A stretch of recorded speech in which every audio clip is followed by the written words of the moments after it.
Captain Lee Tae-min was drinking his morning coffee when the alarm started screaming. The coffee cup almost slipped from his hands as he jumped up from his chair. The ship was shaking and all the lights were flashing red. He ran to the bridge of his ship called the New Seoul. His crew was already there, looking worried and confused. Communications Officer Park Ji-won was staring at her screen with wide eyes. She looked up at the captain and said something incredible was happening. They were getting a message from space, but not from any human ship or station.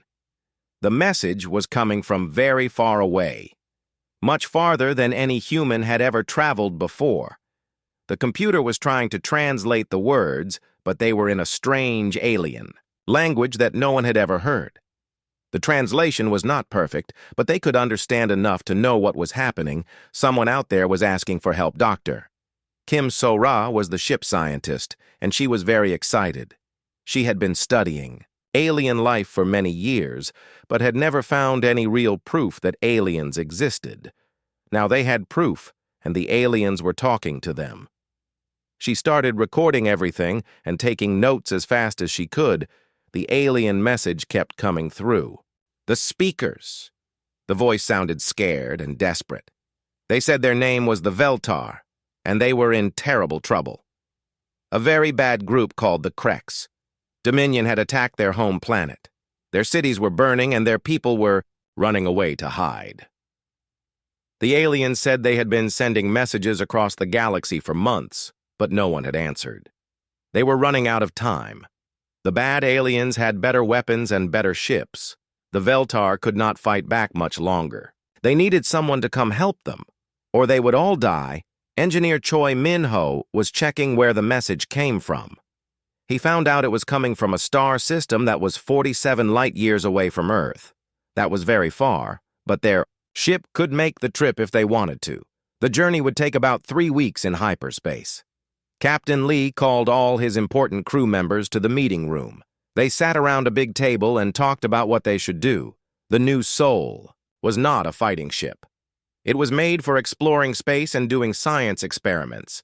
They had no big weapons and no soldiers. Security Chief Yoon Dae-jung was an old man who had been in many dangerous situations before. He shook his head and said, "They should not go. The aliens were fighting against a whole empire of bad aliens. What could one small human ship do against something so big and powerful?" But Navigator Kim Hyo-jin said something that made everyone think. She said the aliens had learned to speak human languages somehow. That meant they had been listening to Earth radio and television for a long time. They knew about humans, and they chose to ask humans for help. Maybe they saw something special in human broadcasts. Dr. Kim So-ra played the message again, and they all listened carefully. The alien voice was full of fear, but also hope. They said they had heard about human courage and how humans helped each other in difficult times. They believed that humans might be brave enough to help strangers even when it was dangerous. The aliens also said they would give humans valuable things from their planet if humans came to help. They had rare metals and crystals that could make human technology much better. But that was not the most important part. The most important part was that living beings were dying and asking for help. Captain Lee looked around the table at his crew. These were good people who had joined the space program to explore and learn. They were not soldiers, but they had kind hearts. The captain could see in their eyes that they all wanted to help. Even though it was scary, Communications Officer Park Ji-won said she had been analyzing the alien language patterns. The Veltar seemed to understand human emotions and psychology very well. Their message was designed to appeal to human feelings of compassion and duty. She thought it was interesting how well they understood what would motivate humans to help. Engineer Choi Min-ho ran more tests on their ship systems. He said the New Seoul could make the journey, and they had enough fuel and supplies. The ship was in good condition, and their hyperspace drive was working perfectly. They could reach the Veltar system safely if they decided to go. The crew voted on what to do. Everyone raised their hand to say yes. They wanted to help the aliens. Even Security Chief Yoon Dae-jung voted yes, even though he was worried. He said it was the right thing to do, even if it was dangerous. Dr. Kim. Sora was very excited about meeting real aliens. She had dreamed about this moment her whole life. She started preparing scientific equipment to study the aliens and learn about their biology and culture. This would be the most important discovery in human history. Navigator Kim Hyo-jin began plotting the course to the alien star system. She calculated how long the journey would take and what route would be safest. The hyperspace lanes in that direction were mostly empty, so they would not meet any other ships along the way. Captain Lee sent a message back to Earth telling them about the alien distress call and their decision to help. He knew that some people on Earth might think they were crazy for going so far to help strangers, but he also knew that helping others was what made humans special. The alien message kept playing in the background while they prepared for the journey. The Veltar voice sounded so sad and scared. They talked about their families and children who were hiding from the bad aliens. They said they had beautiful cities and art and music that would all be destroyed if no one came to help. Them engineer Choi Min-ho started the hyperspace engines, and the ship began to hum with power. The stars outside began to look different as they prepared to jump to faster than light speed. Captain Lee sat in his chair and gave the order to begin the journey to help the aliens. As the new soul jumped into hyperspace, Captain Lee felt something strange in his stomach. It was not just excitement about meeting aliens or worry about the danger. It was something deeper, like a feeling that this journey would change everything for humans, and maybe for the whole galaxy. The crew worked at their stations as the ship traveled through hyperspace toward the alien star system. None of them knew that they were flying into a trap. None of them suspected that the desperate alien voices were lying to them. They thought they were going to save innocent people from evil attackers. Dr. Kim So-ra kept studying the alien message and learning more about their language and culture. She was amazed by how much the aliens knew about humans and Earth. The aliens had clearly been watching human broadcasts for many years and learning about human nature and psychology. The journey through hyperspace would take 3 weeks, and during that time the crew prepared for anything. They practiced first aid and emergency procedures. They studied what little they knew about alien biology. They even practiced how to communicate with beings who might think very differently from humans. Captain Lee spent hours listening to the alien message over and over again. Something about it bothered him, but he could not figure out what it was. The aliens seemed to know exactly what to say to make humans want to help them. It was almost too perfect. But every time he started to worry, Captain Lee remembered the fear and desperation in the alien voices. These were living beings who were about to die. They were calling out across the dark emptiness of space, hoping that someone somewhere would care enough to help them. How could any decent person ignore such a plea? The new soul continued its journey through hyperspace carrying 6 brave humans toward what they thought would be a rescue mission. None of them knew that the aliens they were rushing to save were actually predators who had studied human psychology for decades and were now using that knowledge to set the perfect trap. 3 weeks later, the new soul dropped out of hyperspace at the edge of the alien star system. Captain Lee Tae-min was expecting to see a planet under attack with burning cities and refugee ships fleeing from evil invaders. Instead, what he saw made his heart sink with a terrible understanding. Navigator Kim Hyo-jin stared at her screens in shock and called out to the captain that something was very wrong. The alien planet was not being destroyed at all. In fact, it looked like one of the most advanced civilizations she had ever seen. There were huge space stations orbiting the planet and fleets of sleek warships patrolling the system. The planet itself was covered in gleaming cities that stretched from one continent to another. There were massive industrial complexes on 3 different moons and what looked like mining operations throughout the asteroid belt. This was not a dying civilization under attack. This was a powerful empire at the height of its strength. Dr. Kim So-ra felt sick as she realized what was happening. The aliens had lied to them. The desperate voices begging for help had been fake. The stories about burning cities and fleeing families had all been made up to trick the humans into coming here. But why would they do such a thing? Before Captain Lee could order a retreat, alien ships began appearing all around the New Sol. They came from behind asteroids and from the shadows of the moons. The human ship was completely surrounded by vessels that were much larger and more powerful than anything humans had ever built. Communications Officer Park Ji-won tried to send a message back to Earth but found that something was blocking their transmissions. The aliens were using some kind of technology that prevented any signals from leaving the system. The New Sol was trapped and cut off from home. A face appeared on the main screen, and Captain Lee knew immediately that this was not a friendly first contact. The alien looked like a cross between a lizard and a snake with cold yellow eyes and sharp teeth. Its skin was covered in scales that changed color as it moved. The alien spoke in perfect human language with no translation needed. Its voice was smooth and confident, like someone who was used to being in control. The alien introduced itself as Ambassador Sulvex of the Veltar Confederacy and welcomed the humans to what it called their new home. Sulvex explained that the distress signal had been a test to see how humans would respond. The Veltar had been studying Earth broadcasts for over 50 years, learning everything they could about human psychology and behavior. They had discovered that humans had one major weakness that could be easily exploited. Humans always wanted to help the underdog, Sulvex said with what might have been a smile on his reptilian face. Humans could not resist rushing to save innocent victims from powerful bullies. It was written into their history books and movies and songs. The Veltar had simply given humans exactly the kind of story that would make them drop everything and come running.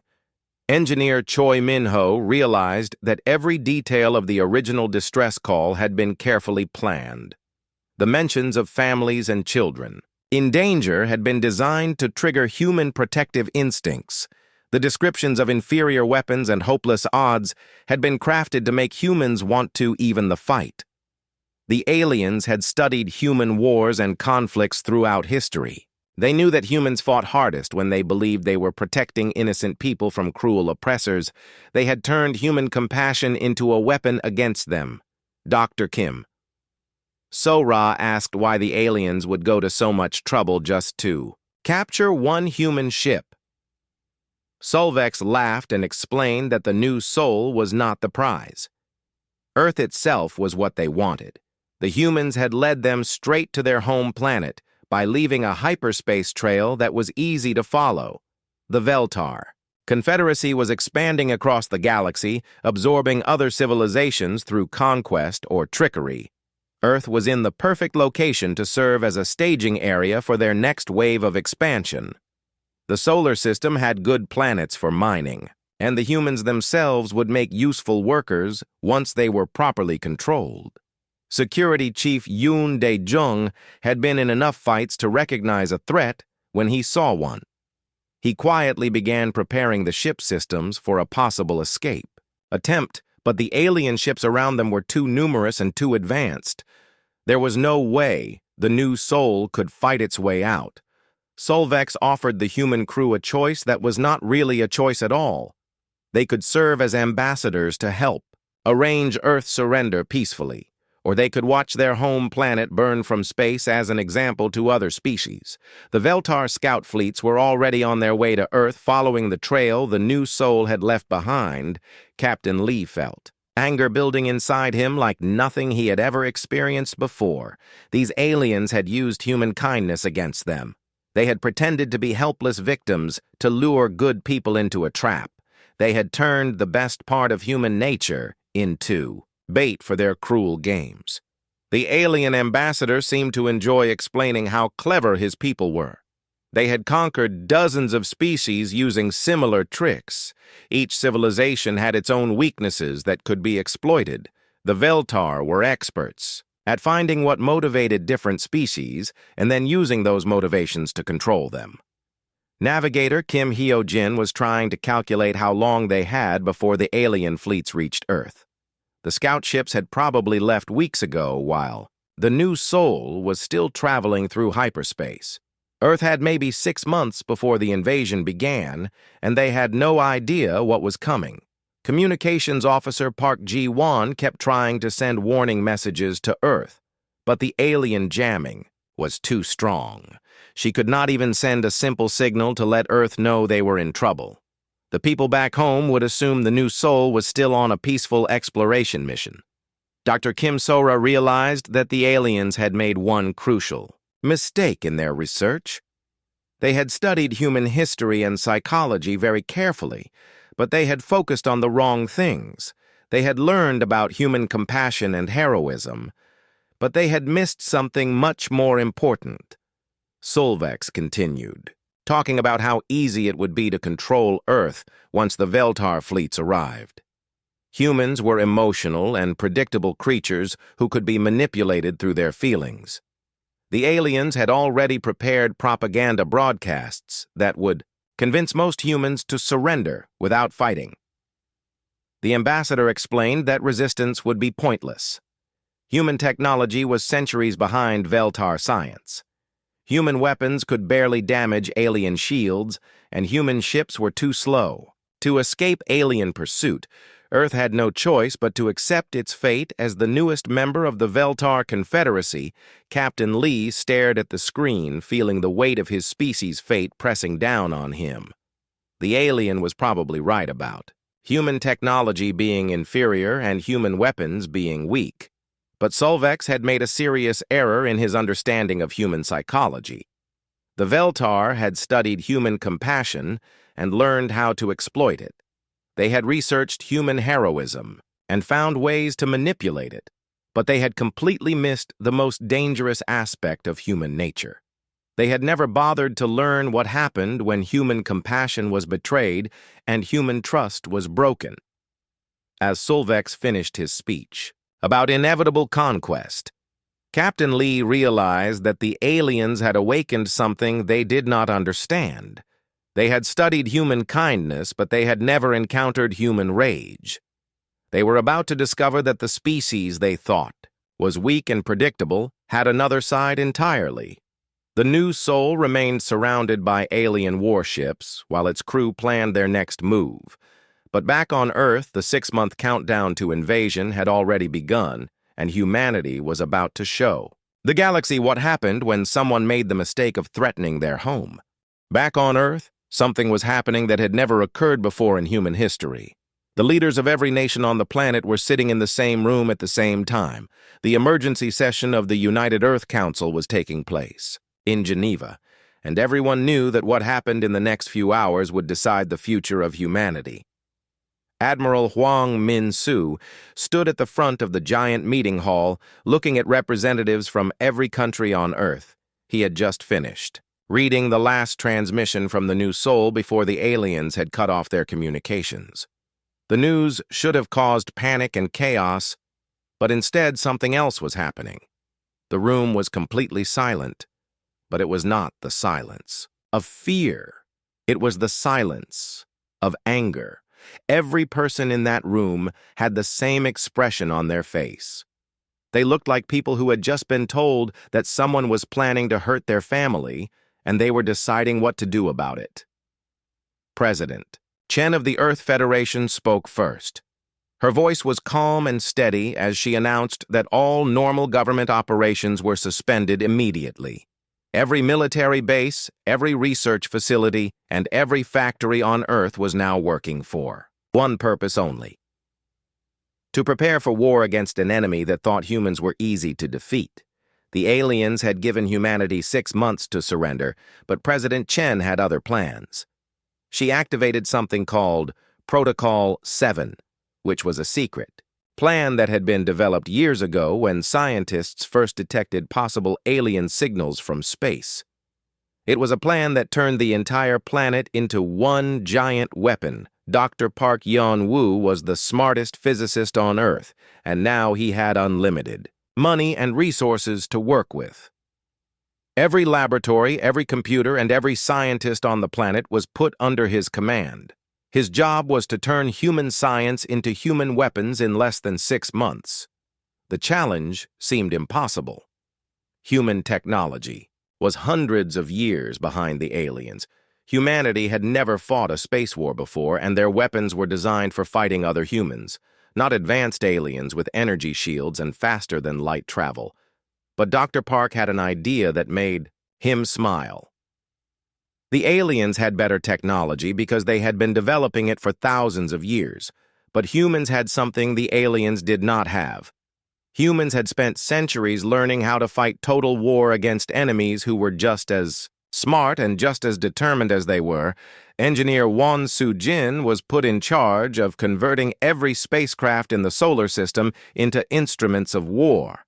The orbital shipyards that usually built research vessels and cargo haulers were now building something completely different.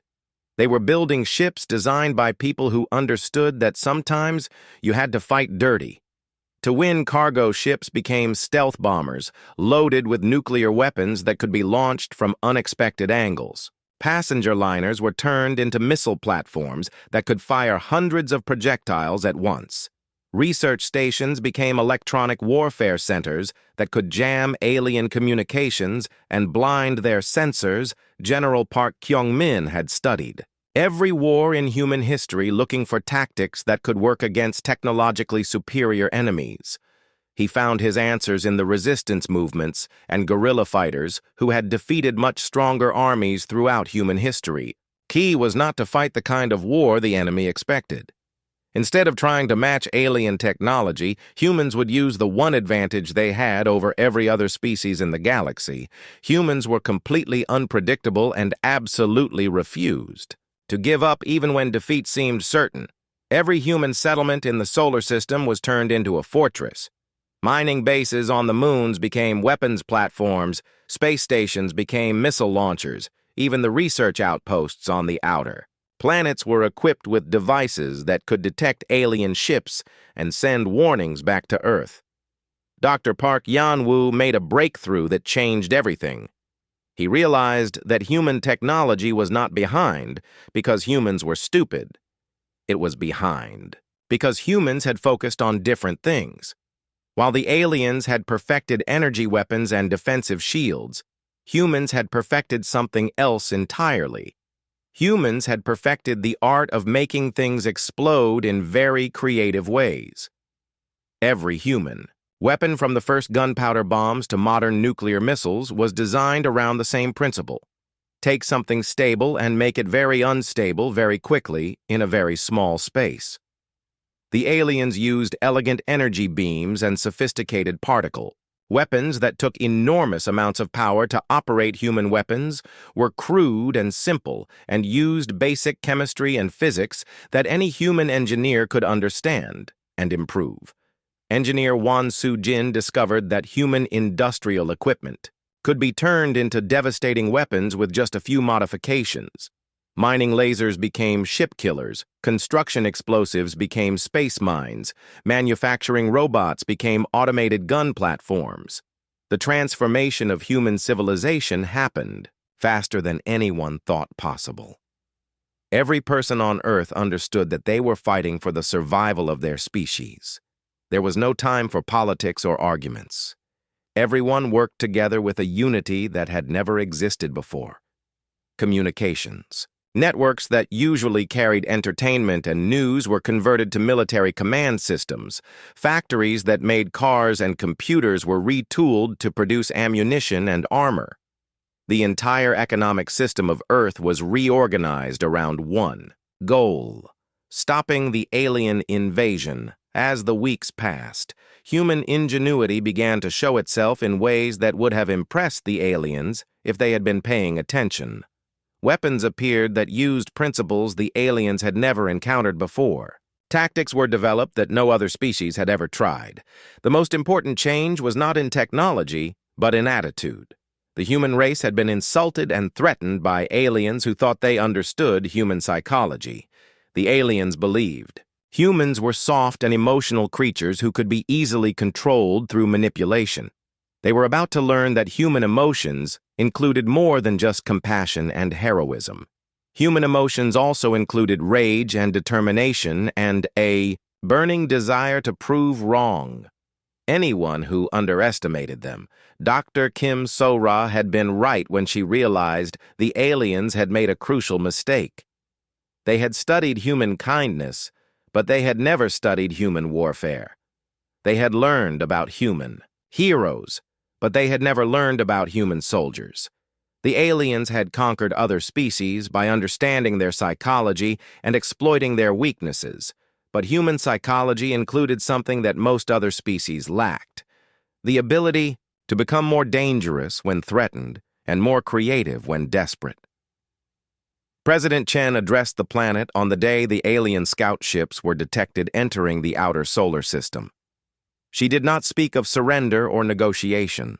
She spoke of something that sent chills down alien spines across the galaxy. When they eventually heard the recording, she announced that humanity had received the alien ultimatum and had prepared their response. The human response was simple and direct. The aliens had made the mistake of threatening Earth, and now they were going to learn why that was the worst decision they had ever made. The alien scout ships expected to find a primitive planet paralyzed by fear. Instead, they found something that would become legendary throughout the galaxy, an entire species that had declared war on anyone who dared to threaten their home. The first Veltar scout ship entered the solar system expecting to find helpless primitives waiting to surrender. Instead, Commander Velkoth found himself staring at sensor readings that made no sense at all. The asteroid belt looked normal, but something felt wrong about the way the rocks were positioned. What appeared to be a routine mining operation was actually an elaborate trap. The mining equipment that the humans used to break apart asteroids had been turned into massive rail guns. The asteroids themselves had been hollowed out and filled with refined nuclear material that would explode like bombs. Commander Velkoth realized what was happening. Just as the first salvo of projectiles left the railguns, the humans had turned their entire asteroid belt into a weapons platform that could fire chunks of rock at incredible speeds.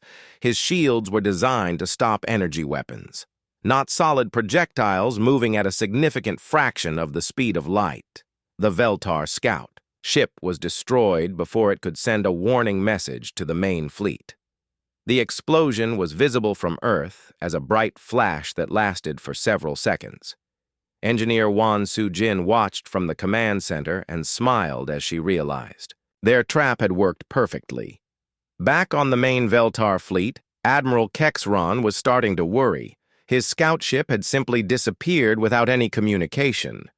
The humans were supposed to be primitives who barely understood space travel yet. Somehow they had destroyed a Veltar vessel that was protected by technology centuries ahead of anything Earth possessed. When the main alien assault fleet arrived, they expected to crush human resistance in a matter of hours. Instead, they found themselves fighting an enemy that refused to follow any logical military doctrine. Human ships appeared from nowhere, struck with devastating force, and then vanished before return fire could be coordinated. Captain Song Bo-ra commanded a converted cargo hauler called the Incheon Fury that had been turned into a stealth attack ship. Her crew had learned to think like space pirates. Rather than traditional military officers, they targeted supply convoys, communication relays, and troop transports, always hitting where the enemy least expected. The humans used every dirty trick they could think of. They mined hyperspace routes with devices that would drag alien ships out of faster-than-light travel. They set ambushes in nebulae where sensors could not penetrate. They created false sensor readings that made alien targeting computers attack empty space. Dr. Lee Hae-won, working from a hidden laboratory on Mars, had developed something the aliens could not understand: quantum uncertainty weapons that used the aliens' own advanced sensors against them. The more precisely their targeting systems tried to lock onto human ships, the more their computers became confused and unreliable. What terrified the Veltar leadership most was not the human weapons or tactics. It was the attitude of the human fighters. Intercepted communications revealed that human crews were actually enjoying themselves. They laughed when they outmaneuvered alien ships. They celebrated successful ambushes like they were playing a game. This was not the desperate resistance of a species fighting for survival. This was something much more disturbing. Humans seemed to treat interstellar warfare like an exciting challenge that tested their creativity and problem-solving skills. They were having fun while destroying ships that represented centuries of alien technological development. The Veltar had conquered dozens of species over the centuries, and they had seen every type of resistance. Desperate last stands, by brave defenders, cunning guerrilla campaigns by outnumbered rebels, even fanatical suicide attacks by religious extremists. But they had never encountered an enemy that seemed to enjoy the process of war itself. Human tactics made no sense from a military perspective. They wasted enormous amounts of resources on elaborate traps that could only be used once. They risked valuable ships and crews on raids that served no strategic purpose except to annoy and confuse their enemies. They seemed to prioritize psychological warfare over actual military objectives. Admiral Kexron tried to adapt his strategy to counter human unpredictability. But every time he thought he understood their pattern, they would do something completely different. A human fleet would charge directly at superior alien forces, then suddenly scatter in all directions, leaving behind automated drones that exploded when alien ships got too close. The humans had somehow reverse-engineered captured Veltar technology in a matter of weeks, and then improved upon it using principles that alien scientists could not understand. Human engineers would take elegant alien energy weapons and turn them into crude but devastatingly effective projectile launchers. Engineer Choi Min-ho, who had been captured with the New Soul crew and later rescued in a prisoner exchange, had memorized every detail of Veltar ship design during his imprisonment. He used that knowledge to develop weapons specifically designed to exploit weaknesses in alien technology. The converted human fleet grew larger every day as more civilian ships were armed and sent into battle. Luxury cruise ships became missile platforms, research vessels became electronic warfare units. Even small private spacecraft were turned into suicide drones that could penetrate alien defenses through sheer numbers. The aliens found themselves fighting on multiple fronts simultaneously. Human forces attacked supply lines in one system while striking at communication networks in another. They seemed to be everywhere at once, appearing out of empty space to launch devastating attacks, then disappearing before reinforcements could arrive. General Park Kyung-min had studied the tactics of every successful underdog. In human history, from ancient guerrilla leaders to modern resistance movements, he understood that superior technology meant nothing if your enemy could not predict where or when you would strike next. The key to human success was not trying to match alien capabilities, but rather forcing the aliens to fight on human terms. Humans excelled at chaos and improvisation, while aliens seemed to prefer order and predictable patterns. Human commanders made decisions based on instinct and creativity, rather than computer calculations. Dr. Park Yan-woo had made another breakthrough that changed the nature of space combat entirely. He discovered that human industrial processes could be weaponized in ways that alien technology could not counter. Simple chemical reactions that humans had understood for centuries could disable alien systems that relied on exotic matter and quantum effects. The most devastating human weapon was not any single device, but rather their willingness to sacrifice valuable resources for psychological effect. They would destroy entire space stations just to make a point. They would abandon strategic positions if it meant they could surprise the enemy somewhere else. As months passed, the Veltar found themselves being pushed back toward their home system by an enemy that seemed to multiply faster than they could be destroyed. Human ship construction had increased to levels that defied economic logic. Every human settlement was building vessels designed for one purpose: destroying alien ships. The aliens had expected to fight a conventional war against a primitive enemy using superior technology and disciplined tactics.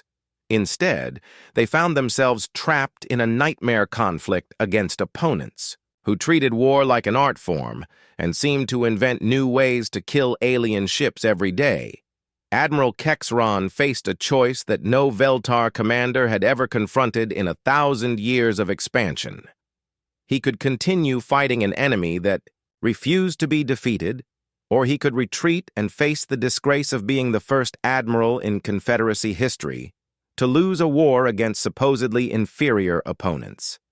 The humans had turned their technological disadvantage into a strategic advantage by fighting in ways that alien military doctrine had never anticipated. They had proven that sometimes the most advanced technology in the galaxy was no match for creativity, determination, and the willingness to break every rule of civilized warfare.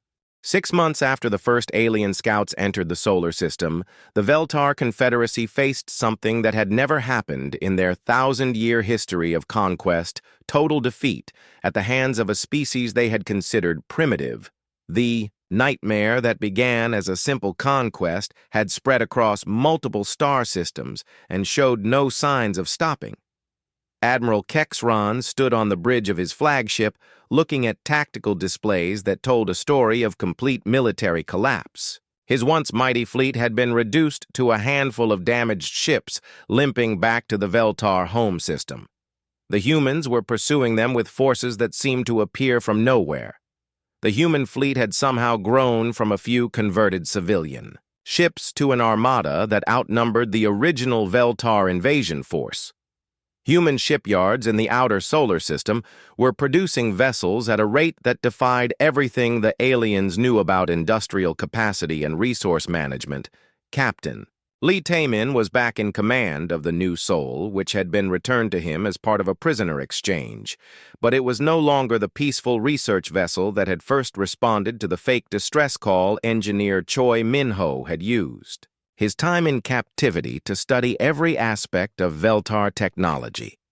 The ship now carried weapons that combined human engineering with alien technology in ways that neither species had thought possible. Human creativity merged with Veltar science, had produced devices that were more effective than either civilization could have built. Alone Dr. Kim Sora had made a discovery that explained why the human resistance had been so successful. The Veltar were not the advanced civilization they pretended to be. Their technology was sophisticated but stagnant. It had been perfected over millennia, but never truly innovated or adapted to unexpected challenges. The aliens had conquered other species by overwhelming them with superior technology, but they had never faced an enemy that could adapt and improve at the rate humans demonstrated. Human engineers could take captured alien devices and improve them within weeks rather than decades. Commander Yu Sang-wook led the human assault fleet that finally breached the orbital defenses around the Veltar homeworld. His ships used a combination of captured alien weapons and human innovations that proved devastating against enemies who had designed their defenses to counter their own technology. The sight of human warships in orbit around the Veltar capital planet sent shockwaves through alien society.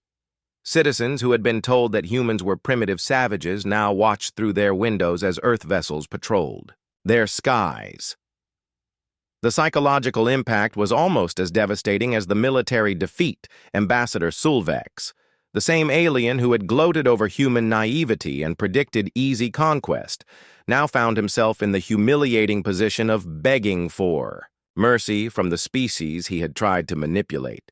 His confident demeanor had been replaced by fear and desperation.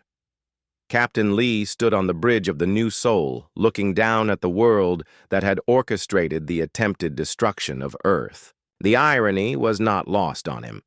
The aliens had sent a fake distress signal to exploit human compassion, but in doing so, they had awakened something far more dangerous than they could have imagined. President Chen's voice came through the communication system, delivering humanity terms to the terrified Veltar leadership. Her words were broadcast across the alien planet and throughout their remaining territory. The message was simple but carried the weight of absolute authority. There would be no genocide, No orbital bombardment. No extinction of the Veltar species. But their days of expansion and conquest were permanently over. Every species they had subjugated would be freed, their military forces would be dismantled, and they would face justice for their crimes against countless civilizations. The Veltar had made the critical error of assuming that human compassion indicated weakness. They discovered too late that human empathy, when betrayed, could transform into an unstoppable force for justice that would reshape the balance of power across the entire galaxy. Dr. Park Yan Wu had been studying captured Veltar records and made a shocking discovery. The aliens had not conquered dozens of species through superior technology alone. They had used psychological manipulation and deception on a massive scale. Each conquered civilization had been tricked into surrender through carefully crafted lies. The Veltar Confederacy was built on a foundation of exploitation and cruelty, disguised as benevolent rule. They had systematically destroyed the cultures and histories of subject species, turning proud civilizations into anonymous slave labor. The humans had not just defeated military forces, they had exposed centuries of hidden atrocities. Engineer Won Soo-jin was leading teams that dismantled Veltar weapons production facilities, but they were also discovering something else. The aliens had preserved detailed records of every species they had conquered, including their original technologies and cultural achievements before Veltar rule. Navigator Kim Hyo-jin was coordinating with liberation fleets that were spreading throughout former Veltar territory. Dozens of enslaved species were being freed and restored to self-governance. Many had been under alien rule for so long, they had forgotten their own names and histories. The humans shared their technological innovations freely with the newly liberated species, teaching them how to defend themselves against future threats and helping them rebuild civilizations that had been suppressed for generations. Human engineers worked alongside alien scientists to develop new technologies that combined the best of multiple worlds. Security Chief Yoon Dae-jung was overseeing the trials of Veltar war criminals using legal principles that drew from human concepts of justice but were adapted for interstellar application. The goal was not revenge, but rather ensuring that such widespread oppression could never happen again. Communications. Officer Park Ji-won was establishing new communication networks that connected liberated worlds with Earth and with each other. For the first time in centuries, dozens of species could communicate directly without Veltar censorship or control. The transformation was not limited to military victory. Human artists and musicians were sharing their culture with alien civilizations while learning about art forms and creative expressions that had been banned under Veltar rule. The galaxy was experiencing a cultural renaissance. Admiral Hwang Min-soo was working with representatives from liberated species to establish a new interstellar organization dedicated to preventing future conquests and protecting smaller civilizations from aggressive expansion. The Galactic Liberation Council would be headquartered in neutral space. The most surprising aspect of the human victory was not their military success, but their approach to reconstruction. Rather than establishing their own empire, humans insisted on sharing power and decision-making with every species they had helped free. The Veltar themselves faced a form of justice that was perhaps more devastating than destruction. Their advanced manufacturing capabilities were being used to rebuild the civilizations they had destroyed. Their scientific knowledge was being shared freely rather than hoarded for military advantage. Solvex found himself working alongside human scientists, not as a prisoner, but as a researcher contributing to peaceful projects that would benefit multiple species. His expertise in energy manipulation, combined with human innovation, was producing breakthroughs in medical technology and communications. The galaxy had learned something important about humanity. Their capacity for both mercy and warfare were equally unlimited. But more importantly, they had discovered that when humans promised help was coming, they meant it. The Veltar greatest mistake was not underestimating human military capability. It was failing to understand that humanity's greatest strength lay not in their weapons or tactics, but in their absolute refusal to abandon anyone who genuinely needed their help. 1 year after the surrender of the Veltar Confederacy, the galaxy looked completely different. Captain Lee Tae-min walked through the corridors of Unity Station, a massive orbital facility that had been built in neutral space to serve as headquarters. For the Galactic Liberation Council, the walls displayed holographic messages from dozens of species that had been freed from Veltar domination. Each message told a story of cultures being rediscovered, histories being restored, and civilizations learning to govern themselves again after centuries of oppression. The council chambers buzzed with constant activity as representatives from across known space worked together to establish new laws for interstellar relations. The goal was simple: to ensure that no species would ever again face the choice between conquest and extinction. Dr. Kim So-ra served as Humanity Chief Xenobiologist, helping former Veltar subjects recover their cultural identities. She had discovered that the aliens had systematically destroyed not just the military capabilities of conquered species, but also their art, their literature, their music, and their oral traditions. Her research teams were working with elderly members of liberated species who still remembered fragments of their original cultures. These precious memories were being recorded and shared, helping entire civilizations reconnect with their heritage that had been stolen by their oppressors. Engineer Choi Min-ho had become famous throughout the galaxy for his ability to understand and improve alien technology. His techniques for reverse engineering and adaptation were being taught to technical specialists from dozens of worlds.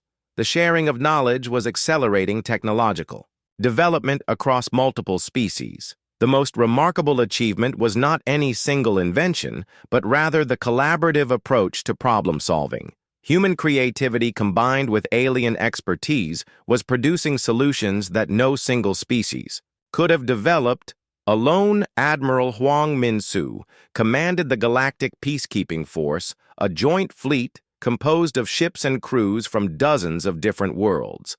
The humans had insisted on sharing command rather than establishing their own empire, though their tactical expertise formed the backbone of the organization's military doctrine. The peacekeeping fleet used strategies that emphasized protection rather than conquest.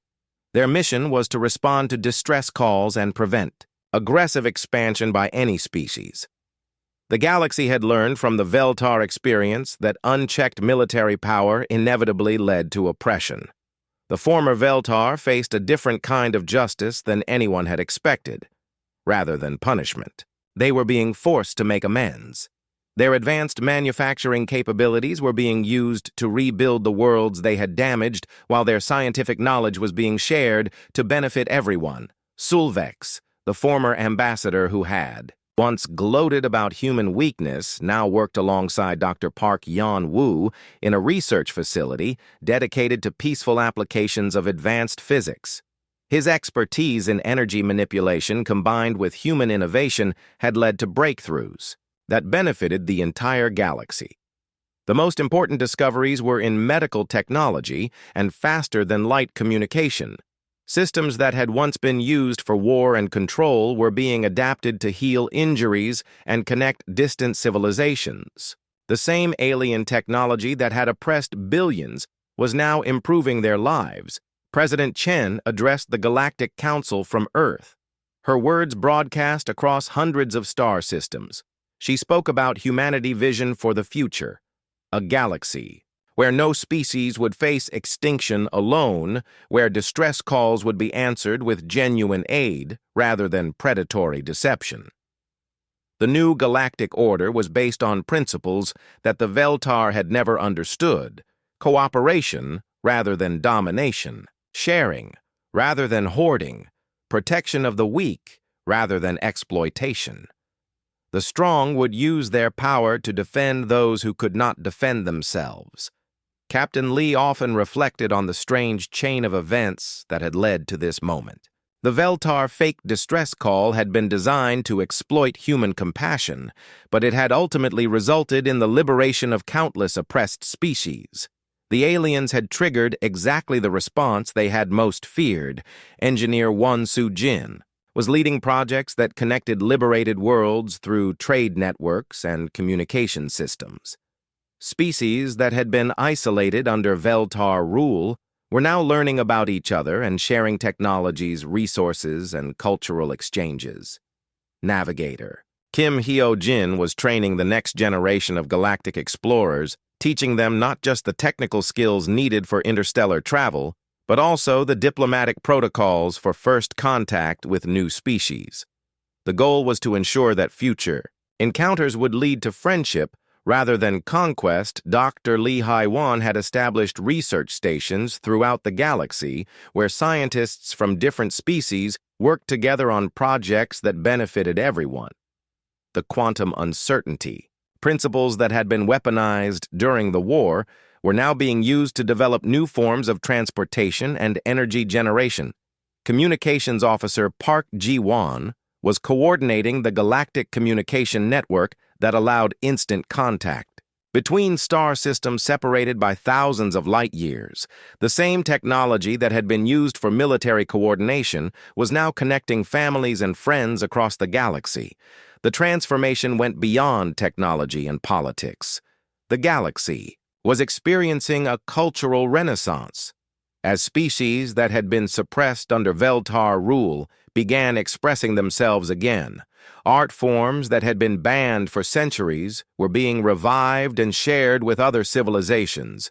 Human music and literature were being translated into dozens of alien languages, while Earth artists learned about creative traditions that had developed on distant worlds. The exchange of ideas was producing new forms of art that combined elements from multiple species. Security Chief Yoon Dae-jung was working with law enforcement agencies from across the galaxy to develop new approaches to interstellar crime. The focus was on prevention and rehabilitation rather than punishment, with the goal of addressing the root causes of conflict. The success of the new galactic order was measured not in military victories or territorial expansion, but in the number of species that were thriving under self-governance. The liberation of the galaxy had created opportunities for growth and development that had been impossible under Veltar rule. The most significant change was in how species interacted with each other. The old system of strong civilizations dominating weak ones had been replaced by a network of mutual support and cooperation. Distress signals were now answered with genuine aid rather than predatory responses. The Veltar had made one fundamental error in their understanding of the galaxy. They had assumed that all species were like them, motivated by power and conquest. They had never encountered a civilization that was genuinely committed to helping others without expecting something in return. The humans had proven that it was possible to be both powerful and benevolent, to use advanced technology for construction rather than destruction. The galaxy had learned that the most dangerous enemies were not those with the biggest weapons, but those who refused to abandon their principles. As Captain Lee looked out at the stars from Unity Station, he knew that the galaxy would never be the same. The Veltar fake distress call had been intended to start a conquest, but it had instead triggered a liberation that would protect countless future generations. The lesson was clear across. The cosmos' help was coming when you needed it, and humanity would make sure that promise was kept forever.